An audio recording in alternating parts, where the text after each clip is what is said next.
Bienvenue sur Top Invest, la chaîne des tops d'investissement. Aujourd'hui, on va parler de mon PEA février 2023. Donc, vous vous rappelez ici, j'ai fait déjà 2 vidéos sur le sujet. Donc, on en a fait une au mois de décembre par là. Donc, quand je suis intitulé mon PEA 2023, mais en fait, je vais le renommer ici mon PEA janvier 2023. Et il y a une vidéo traite il y a très longtemps, il y a 3 mois ici. OK. Je ne dis pas que ces vidéos-ci, les entreprises qui sont citées dans ces vidéos-ci ne sont pas sous-évaluées en date d'aujourd'hui. Déjà, il faut comprendre le principe.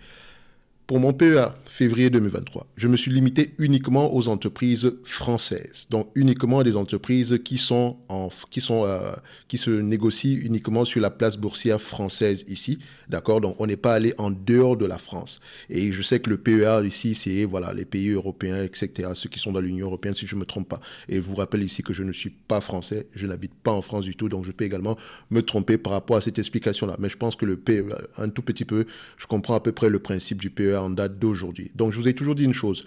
Profitez au maximum quand l'État vous donne une poche, pas une poche fiscale, on va l'appeler comme ça, c'est vrai en fait, c'est ça. Donc, quand l'État vous donne ici des facilités au niveau de la fiscalité, donc d'accord, donc une poche fiscale comme le PEA, profitez-en au maximum, avant même d'aller regarder ailleurs, quoique vous pouvez faire les deux également au même moment, mais profitez-en. Donc, le principe ici est simple. On va uniquement citer des entreprises qui me semblent sous-évaluées en date d'aujourd'hui. La plupart, on les a également étudiées. Je sais également que les marchés ont monté ici, mais moi, je pense qu'il y a toujours des entreprises qui restent intéressantes en date d'aujourd'hui. Ça ne veut pas dire que une fois que j'aurai cité l'entreprise, on va l'acheter directement. Non. Ça veut dire que si vous êtes à la recherche d'idées d'investissement en date d'aujourd'hui pour vos PEA, vous pouvez peut-être regarder à ces niveaux-là. Donc, on lit les rapports financiers, point barre. D'accord? Donc, on commence peut-être par une analyse quantitative ici, mais on termine par les rapports financiers. Toujours. Donc, ici, par exemple, je pense qu'on avait cité les compagnies européennes. Là, c'est mon PEA PME. Peut-être qu'on fera également une vidéo pour le PEA PME pour le mois de février 2023 ici. Comme je l'ai dit, mon screening est simple. Moi, je vais sur un principe simple. Mon screening ici, je prends uniquement des compagnies qui ont 500 millions d'euros en termes de revenus et 500 millions d'euros en termes de capitalisation boursière et qui se négocient à moins de 30 fois les bénéfices. Simple. Et là, à partir de là, je vais commencer à faire ma sélection secteur par secteur. OK? Il y a des entreprises qui ne vont pas juste apparaître parce que je ne comprends. Le screening ici de Coifin n'est pas. Voilà. Il y a également, il peut avoir des oublis.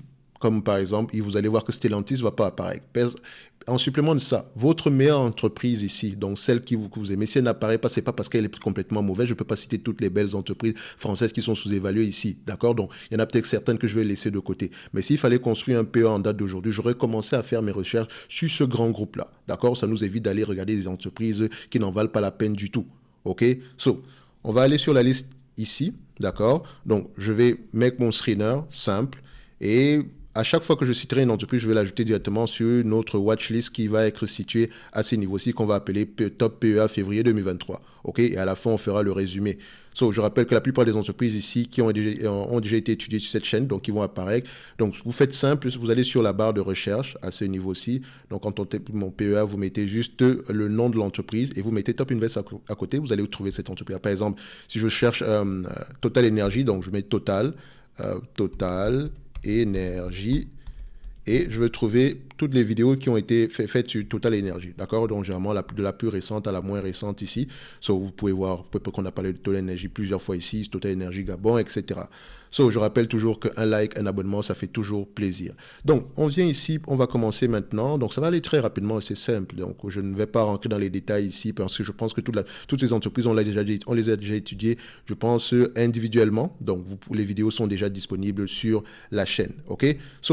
Le premier secteur ici, c'est le secteur de la communication et services. Donc, je clique sur communication et services. Vous avez bien vu que je reste complètement en France ici. Donc, revenus 500 millions, capitalisation boursière 500 millions et 30 fois les bénéfices. Qu'est-ce que je vais prendre comme entreprise parmi ces entreprises-là? Donc, je fais simple. Moi, j'aime bien quand je fais un screener, je vais ligne par ligne. Quand je prends ce screener-ci, je vais aller Orange, je regarde. Publicis, je regarde. Bolloré, je regarde. Vivendi, je regarde. Donc, sur cette liste-ci, je prendrai uniquement les entreprises comme Publicis et déjà, je ne sais pas pourquoi Publicis est à ce niveau-là et Ipsos, OK? Donc, ce sont les 2 entreprises que je vais mettre sur ma liste. Ce n'est pas que Bolloré ou Vivendi ne sont pas des bons candidats pour la liste en question, mais je pense que ces 2 entreprises, ces 2 entités sont un peu compliquées à analyser. OK? Donc, et également, quand on prend Métropole, et M6, donc MMT et France Télévisions, on peut également les ajouter. Mais vous savez que ces deux entreprises viennent également avec leurs propres problèmes. OK? Comme d'ailleurs toutes les entreprises. Maintenant, à vous de voir si vous voulez prendre le risque ou pas. Donc, si quelqu'un veut élargir son unité ses recherches ici, on peut prendre les 4 entreprises, on les met sur la liste. Mais personnellement, j'aurais pris uniquement Publicis et Ipsos. OK? Donc, ce que je fais, je prends juste ici, je les mets sur la liste. On va prendre ici Bulk Action. Est-ce que c'est ça? Donc, je mets ça sur la liste. On met février et c'est validé. Maintenant, on passe au second secteur. Ici, déjà, je vérifie si c'est le cas, hein, si ça a été rajouté ici. Oui, c'est parfait, ça a été rajouté. Donc, maintenant, on va passer sur le second secteur. D'accord? Enfin, le secteur ici, on va passer sur le secteur de quoi? Alors, on valide ça. Voilà. Consommation discrétionnaire. D'accord? Donc, on ferme ici. On valide. On prend l'information, on attend un tout petit peu. Dans la consommation discrétionnaire, vous allez avoir LVMH, certainement, que je vais prendre, même si LVMH est correctement évalué ici aujourd'hui. C'est la croissance qui va faire qui va présenter une opportunité ici. Donc, je ne pense pas que quelqu'un surpaye en date d'aujourd'hui. Enfin, je peux également me tromper. Donc, Kering également, même si beaucoup de gens disent que ouais, mais c'est juste Gucci, etc. Mais Gucci, c'était déjà une marque assez extraordinaire. D'accord, il faut juste qu'elle soit bien gérée. Il n'y a pas de souci par rapport à ça. Ce n'est certainement pas du même calibre que LVMH, mais voilà, c'est assez intéressant. Michelin également, j'aime bien. C'était assez intéressant. Sodexo, je pense que Sodexo était correctement évalué, si je ne me trompe pas, mais ça reste une belle entreprise. La Française des Jeux, ça fait longtemps qu'on n'est pas revenu dessus, donc je vais juste la mettre de côté. Seb également, c'était intéressant, même si je pense qu'on va souffrir dans les mois à venir. Ça reste la consommation discrétionnaire. Trigano, c'est une belle entreprise également qui est très bien gérée. Bento, ça fait longtemps qu'on n'a pas regardé cette compagnie-là. Fnac Darty était très bien gérée, mais bon, je vais juste la mettre de côté ici. Compagnie des Arbres, c'était assez correct, mais également, je vais mettre ça de côté. Donc, on pourrait également rajouter Samsé, et je ne sais pas ce que Kaufman Broad fait ici, mais je pourrais également rajouter Kaufman Broad dans la liste. Donc, vous voyez que c'est assez une grosse liste ici. Donc, ça vous donne déjà un point de départ. Si vous voulez faire des recherches approfondies sur ces entreprises-là, je pense qu'il y a moyen de se faire quelque chose ici. Donc, Manutan, c'était une belle entreprise, mais je pense qu'elle va se faire acheter ça a déjà été validé, mais voilà, on va juste pas la mettre sur la liste ici. Donc, il faudrait qu'on revienne d'ailleurs sur la Française des Jeux ici. Donc, si j'ai le temps, je vais le faire un jour ou l'autre. Donc, on va prendre ces entreprises-là, on va les valider. Je pense qu'on a déjà matière ici avec ces différents choix-ci. OK? Donc, on valide. Maintenant, on passe à la liste suivante, donc au secteur suivant. Ici, je prends les consumer staples, donc la consommation durable ici. On valide. Et voilà, ça va nous donner quoi? Généralement, c'est très rare de trouver des opportunités dans ce secteur-ci, mais je prendrais Pernod Ricard. J'étais assez surpris par Pernod Ricard. Enfin, techniquement, elle a prouvé qu'elle avait un pricing power, littéralement. Donc, les résultats actuels sont très, très intéressants. Donc, je pense que celui qui achète du Pernod Ricard ici aujourd'hui ne surpaye pas, mais ça ne veut pas dire qu'on ait une opportunité d'investissement extraordinaire. Donc, si croissance continue, tant mieux, mais Pernod Ricard mérite d'être cité ici. Donc, ça peut être un point de départ ici. Danone est correctement évalué. Je pense que Danone est correctement évalué sans plus. Je sais que beaucoup de gens pensent que c'est sous-évalué. Ça pourrait être sous-évalué si elle rembourse ses dettes et si elle arrive à être bien gérée. Mais pour le moment, ici, l'entreprise devrait être repositionnée. Elle a le même problème à peu près comme Unilever, en fait. Elles sont tellement grosses, elles ont tellement fait de mauvaises acquisitions. Par exemple, l'acquisition de White Wave n'était pas une bonne idée. Et je pense que aux dernières nouvelles, elle est en train de se départir de certaines entreprises qu'elle a rachetées à White Wave. D'accord? C'est une bonne chose. Donc, elle devrait plutôt se concentrer sur les éléments sur lesquels elle a des marges assez élevées ici, comme par exemple comment on appelle encore ça, le segment de nutrition pour adultes, un truc comme ça. Bref, ou bien également la nutrition infantile ici, ça marge également haut. Danone, on pourrait l'ajouter, mais elle est correctement évaluée sans plus. Bon, on peut mettre Danone ici en supplément. Carrefour, ça fait longtemps, je n'avais pas regardé ici. Mais c'est également qu'elle s'est bien comportée avec la période de Covid, etc. Donc, elle mange très, très bien en ce moment-ci. Donc, on pourrait revenir dessus, mais elle ne faisait pas partie de la liste d'entreprises que j'allais sélectionner ici. Villemorand, on n'avait pas détesté non plus. Donc, je vais déjà me limiter à celle que j'avais déjà prévu de sélectionner ici. Mais bon, quelqu'un d'autre pourrait aller regarder Carrefour, Casino. C'est pas que Rémi Cointreau est une mauvaise entreprise, c'est juste que je pense que Rémi Cointreau est surévalué en date d'aujourd'hui pour le potentiel de croissance qu'on nous propose. Donc, c'est pour ça que je ne l'ai pas mis sur la liste ici. OK, mais ça reste une très, très belle entreprise. OK, donc voilà, je prendrai juste ces deux-ci et on est déjà assez correct comme ça. Donc, on met Consumer Staple et on valide. Voilà. Ensuite, on passe à quel secteur? Donc, on va passer au secteur de quoi? Donc, pas secteur quoi? Voilà, énergie. Énergie, je pense pas qu'il y a 400 000 choix dans énergie. Hein. Vous êtes sûr et certain. Vous savez qu'on va déjà sélectionner. Vous savez qui est-ce qu'on va prendre dans le secteur de l'énergie. On prendra uniquement Total Énergie. Simple. J'aurais pu prendre Morel Prom. Morel Prom est très bien géré. On aurait pu l'ajouter dans la liste ici, mais je préfère juste me limiter à Total Energy. Technip, je ne l'ai pas regardé en profondeur ici depuis très longtemps. Valorec, pas du tout. Je pense que c'est trop cyclique à mon goût.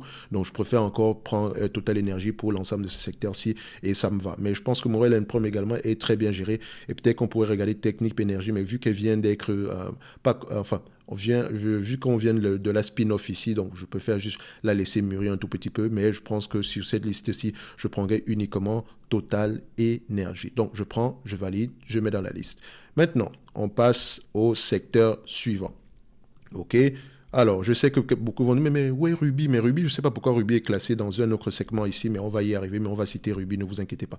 Segment de la finance, vous savez particulièrement que ce n'est pas un secteur que j'aime parce que je pense que c'est un secteur qui n'est pas facile à analyser. OK? Bon, je vous donne un petit, vous pouvez l'analyser ici en prenant en considération les actifs tangibles par action, etc. On a fait plusieurs vidéos sur BNP, AXA, Crédit Agricole, Société Générale, qui semblaient toutes sous-évaluées. Hein. Elles semblaient toutes sous-évaluées, mais faites attention avec ce secteur-ci. D'accord? Donc, j'aurais pu sélectionner Amundi ici. D'accord? Rothschild également n'était pas mal, mais je ne l'ai jamais regardé en profondeur. Mais voilà, je l'ai regardé vite fait avant de faire cette vidéo-ci. C'est une vidéo, je ne sais pas pourquoi. Enfin, c'est juste que je n'aime pas analyser les compagnies bancaires ici, parce que je sais toujours qu'il y a beaucoup d'informations que je n'aurais pas si je regarde uniquement les chiffres ici, et je ne peux pas m'asseoir pour lire les bilans avant de faire une vidéo. Non, j'ai pas le temps pour le faire, tout simplement parce que je ne vais pas y investir et je préfère me concentrer uniquement sur les entreprises qui pourraient moins m'intéresser. Et la plupart des entreprises qui moins m'intéressent sont en Amérique du Nord, tout simplement parce que je vis dans cette zone-là et j'ai un biais par rapport à cette zone-là. Donc nous également ici, on a une sorte de PEA pour quand on est au Canada, c'est une sorte de PEA. Donc j'ai un incitatif ici à investir sur les compagnies canadiennes et américaines. Donc vous comprenez que je n'ai rien à aller chercher en Europe. Donc je ne vais pas lire ces rapports financiers. Mais si on se limite sur le niveau quantitatif ici, on pourrait sélectionner ces entreprises-là. Ce n'est pas que Score n'était pas bien, mais je pense que Coface et Score, on va un tout petit peu souffrir ici avec la conjoncture actuelle. Je pense que Score, dernière nouvelle ici, c'est une compagnie de réassurance. C'est un peu compliqué. Voilà. Donc, je vais me limiter à ces choix-ci. C'est déjà assez. On en a déjà assez ici. Donc, moi, personnellement, s'il fallait juste prendre une seule entreprise, j'aurais pris Amundi, même si je pense que si on libéralise aussi le secteur le secteur ici de la gestion de patrimoine, enfin pas gestion de patrimoine, gestion d'actifs en France, parce que je pense que quand je dis libéraliser, je veux dire ceci. Je me pose la question à savoir, à chaque fois que j'entends, quand les gens veulent sélectionner un PEA, un ETF, etc., et le mec dans leur PEA, ils ont toujours tendance à sélectionner les produits d'Amundi. La question que je me pose, mais est-ce que en France, BlackRock n'existe pas? Ou bien ils ne sont pas habilités à avoir des PEA dans le style Amundi ici, mais je pense également que pour investir dans le S&P 500 à partir du PEA, ce sont des ETF synthétiques, des choses comme ça. Donc voilà, est-ce que BlackRock ne les fait pas? C'est pour ça qu'elle ne peut pas proposer des services pour le PEA. Bref. Ce sont des questions que je me pose juste comme ça, mais je sais que sur le plan mondial, Amundi n'est pas mal non plus, d'accord? Bon, c'est pas mal, donc on pourrait l'ajouter sur la liste ici. Donc, on met ça là, et voilà. OK. Maintenant, si on continue, je n'ai pas regardé les affaires de dividendes, etc. Je pense que vous êtes des professionnels pour aller regarder ces informations-là. Donc, moi, je les ai sélectionnées ici du point de vue maintien des bénéfices nets par action et la perception de la qualité que j'ai ici. Quoique sur le secteur bancaire, excusez-moi, mais toutes ces entreprises-là me stressent toujours parce qu'il y a toujours des cadavres dans les placards. Donc, il faut faire attention à ce secteur-là. Donc, il ne faut pas juste se limiter aux dividendes, comme d'habitude. Maintenant, on passe dans le secteur de la santé directement. Vous savez qui on va sélectionner? Sanofi. Sanofi sera dans la liste, Essilor sera dans la liste, même si Essilor est correctement évalué, même si maintenant c'est plutôt la croissance future ici pour qui pourrait être intéressante, mais c'est une très très belle entreprise. Sanofi dans la liste, bioMérieux c'est une entreprise que j'aime bien également, même si je pense qu'au prix actuel, on est limite, d'accord? On est limite au prix actuel. Mais bon, je pourrais la rajouter également sur la liste. Ipsen également, ça pourrait être intéressant. Veto Quignol et Virbac, je pense que les deux également sont... Je ne dirais pas sous-évaluées, je pense qu'elles sont limite. C'est surtout la croissance ici. Et entre les deux, j'aurais préféré Virbac ici, d'accord? Mais s'il fallait choisir dans ce secteur-ci, j'aurais uniquement pris ces trois. Sanofi, Essilor et bioMérieux. Uniquement ces trois-là. Ce sont de très, très belles entreprises, d'accord? Donc, on va les prendre ici. Euroapi, on va les laisser de côté. Donc, je prendrai les quatre, je les mettrai dans cette liste-ci. Donc, on met ça là, février, et c'est validé. Maintenant, Secteur suivant, donc on se retrouve déjà avec plus d'une dizaine d'entreprises ici. Donc ça donne déjà à peu près, vous savez que ça vous permet déjà à peu près de commencer à faire, un bon... assez d'entreprises ici pour commencer à faire des recherches. On va dans le secteur industriel et ne me posez pas la question pourquoi est-ce que Sartori ou Stedim n'apparaît pas ou des choses comme ça. C'est sans doute parce que j'ai mis 30 fois les bénéfices. D'accord? On passe au secteur suivant. Ça, c'est le secteur, c'est quoi? C'est le secteur industriel. Voilà. Donc, Schneider est correctement évalué. C'est surtout la croissance future ici, croissance future et le VIA. Oui, même si cette croissance-là, est-ce que c'est les dernières années, il y a quelque chose d'extraordinaire sur cette croissance? C'est quand même compliqué, hein? Il n'y a pas une croissance extraordinaire sur les... Bon, elle est correctement évaluée. Vraiment, il y a pas... c'est juste qu'elle est correctement évaluée. Vinci, je pense que Vinci est sous-évalué en date d'aujourd'hui. Ça reste une belle entreprise qui continue à faire son petit bonhomme de chemin ici. Donc, ça reste une belle entreprise à mettre sur la liste. Saint-Gobain également, on pourrait la mettre sur la liste. Thales ils ont bien performé avec la guerre, etc. Safran également, avec la reprise ici du secteur de l'aéronautique. Donc, en parlant du secteur de l'aéronautique ici, je sais qu'on ne va pas les citer, mais Ryan Airlines, Jet2 sont des entreprises qui sont sous-évaluées en date d'aujourd'hui. Donc, on continue avec Téléperformance. Oui, Téléperformance est très sous-évaluée, surtout par rapport au potentiel de croissance ici. Donc, on le dit depuis. Donc, Téléperformance également, on va le mettre. Bureau Veritas, j'aurais pu l'ajouter ici. C'est un business facile à comprendre. Mais je pense également que c'est par rapport, je pense qu'elle est correctement évaluée sans plus, donc on va le laisser comme ça. Eiffage également, on pourrait rajouter Eiffage sur la liste. Ça fait longtemps que je n'ai pas regardé Eiffage à nouveau. Alstom, non, je ne la mettrai pas ici. Elle a ses problèmes à gérer ici. Je ne dis pas que c'est une mauvaise entreprise, mais voilà. Je pense qu'on a déjà assez d'éléments ici plus haut. Donc, on ne va pas rajouter du Alstom ou bien du Bouygues. Je pense que Bouygues, c'est plus un conglomérat ici. Un peu difficile à évaluer les conglomérats, mais je pense qu'aux dernières nouvelles, Bouygues, pour ceux qui aiment le dividende, ce n'était pas mauvais non plus. Donc, pourquoi pas, on pourrait rajouter Bouygues ici.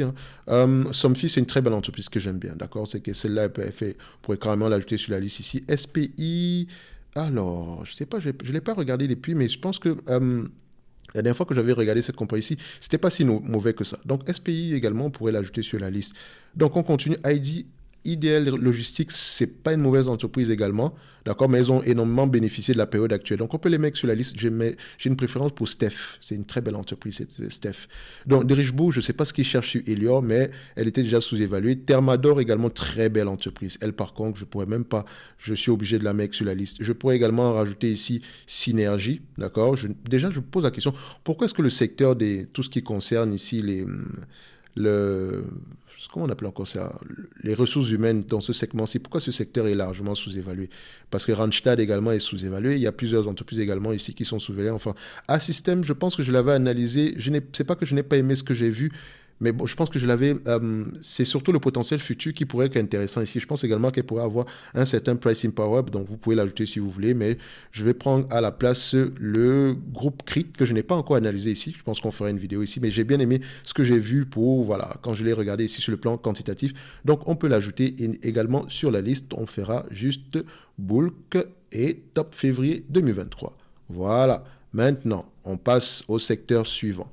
Alors, secteur suivant, on est industriel. Maintenant, information et technologie. Qui est-ce qu'on va aller chercher? Information et technologie. On valide, on attend. Alors, Dassault Systèmes, belle entreprise, mais voilà, on va la laisser. Je pense qu'elle est correctement évaluée à la limite ici, mais on va juste la laisser comme ça. Capgemini sur la liste, oui, sous-évalué. Worldline, je pense que Worldline est sous-évalué. Ça fait longtemps qu'on ne l'a pas revu ici, mais je pense que regardez les free cash flow, regardez le potentiel futur ici, mais je pense que Worldline est sous-évalué, même si on n'en parle pas sur Soitec également, par rapport au potentiel futur, ça peut être intéressant.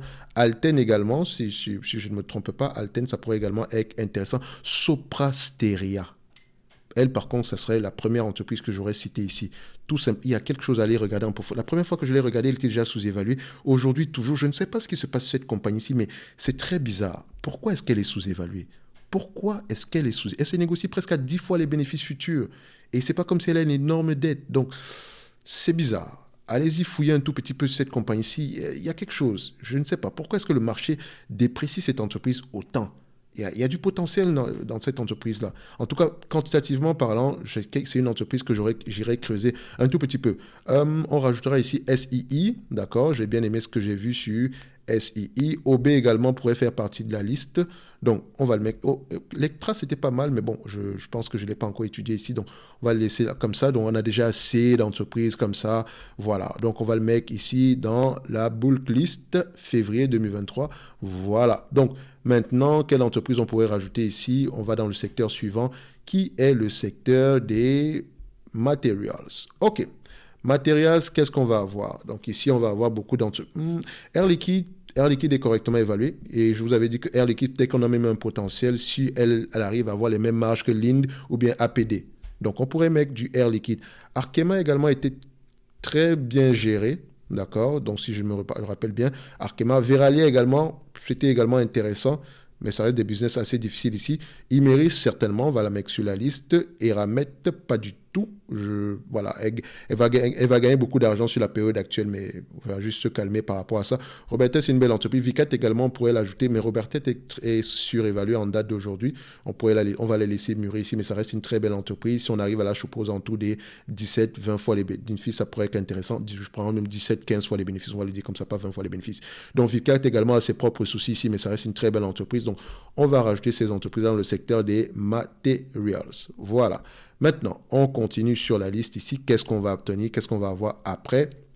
Alors, après les matériels, real estate, bon, je sais que c'est pas éligible au PEA, d'accord? Il y a des entreprises qui sont pas éligibles au PEA ici, les real estate. Mais bon, entre parenthèses ici, on va juste rajouter du Nexity, parce que si on met Kaufman Broad, il faut mettre Nexity, même si je pense que ces deux entreprises vont avoir tendance à souffrir dans les mois à venir. Donc, j'espère qu'elles vont gérer leur dette ici. C'est pas qu'elles sont très endettées, donc elles peuvent le faire. Mais sinon, pour ceux qui sont intéressés sur le segment ici des real estate, je pense que c'est un secteur qui est très sous-évalué également en Europe, d'accord? Ici, Unibail et Clépierre sont à garder en observation. C'était pas mal non plus. Il y a une entreprise que j'aime bien qu'on appelle Argan qui n'apparaît pas ici, mais Argan également, c'était assez intéressant. Déjà, elle a eu ses résultats financiers dernièrement ici. Je n'ai pas encore eu le temps de les regarder, mais elle était louée à 100%. Argan, tous ces entrepôts sont loués à 100% ici. Et généralement, les loyers sont adossés à l'inflation, donc il y a un potentiel de croissance ici léger. Donc, on pourrait rajouter juste Nexity ici. Je pense que Nexity, c'est la seule qui est éligible ici au PEA, d'accord? En tout cas, dans ce range de chiffre d'affaires là, d'accord? Donc, on continue avec la liste. Alors, qu'est-ce qu'on peut prendre en supplément ici? Après le real estate, on va aller dans le segment des utilities. D'accord, ok. Utilities, je prends directement Ruby. Maintenant, au niveau de Veolia, Engie était sous-évalué, mais voilà, je sais que beaucoup n'aiment pas les entreprises où l'État est actionnaire, etc. Mais voilà, si on pourrait rajouter du Engie ici, pas mal, mais Veolia, non, pas du tout. En tout cas, attendez, Veolia, ça fait longtemps que je ne l'ai pas regardé. Mais non, je prendrais juste ces deux entreprises-ci, d'accord? Je prendrais juste les deux entreprises. Je ne dis pas que Veolia est surévaluée, hein, pas du tout. Je pense même que peut-être elle est correctement évaluée en date d'aujourd'hui, mais n'oubliez jamais de prendre en considération la dette.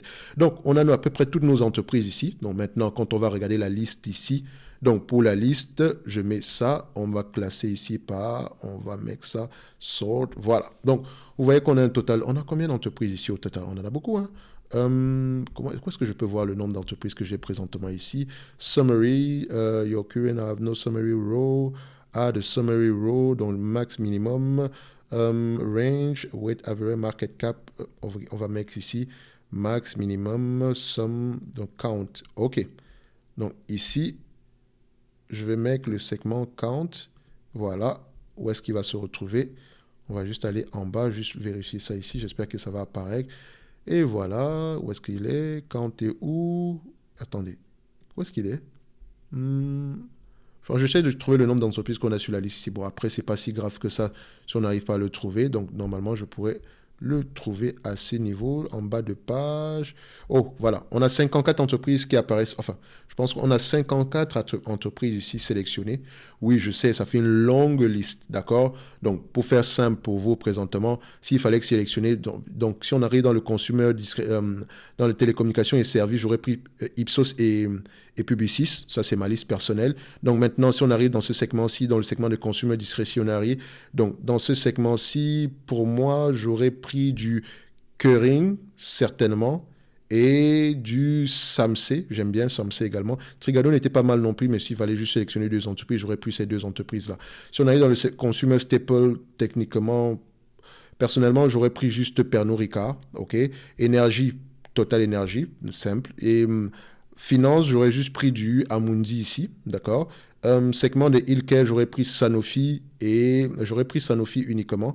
Juste du Sanofi ici. C'est pas, Ipsen également, on l'aurait rajouté. Mais vous savez que ce n'est pas un secteur que j'aime également, j'apprécie également. J'aime le secteur de la santé, mais plus ceux qui fabriquent du matériel. Donc, s'il fallait choisir dans le segment industriel, j'allais prendre Téléperformance en premier. Téléperformance, qu'est-ce que j'allais rajouter ici? Industriel, Téléperformance, qu'est-ce que j'allais rajouter en supplément? C'est pas Somfy qui devait se faire acheter dernièrement. Si je ne me trompe pas, hein, c'est Somfy qui s'est fait racheter.